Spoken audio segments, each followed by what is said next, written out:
আজকে আমরা দুইটা সেন্টেন্স শিখলাম। একটা হচ্ছে I am proud to be plus verb 1.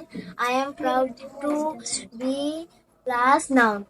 Okay, so প্রথমটার মিনিংটা হচ্ছে কি, মানে তুমি কোনো কিছু যদি করতে চাও, কোনো কিছু করে গর্বিত, সেই অর্থে ব্যবহার হয়, তাই না?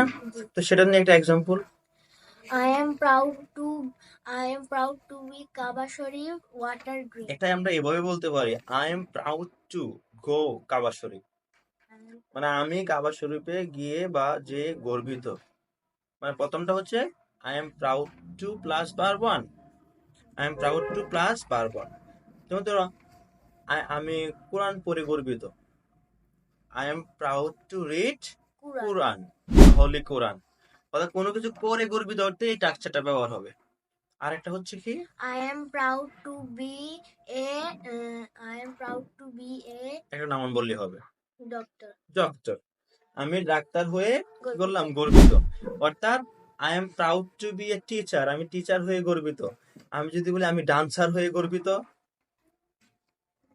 বলো I am proud to be a dancer. তুমি ডান্সার, ও নৌশিন অনেক ডান্স পারে, তাই না? ওকে, থ্যাংক ইউ নৌশিন।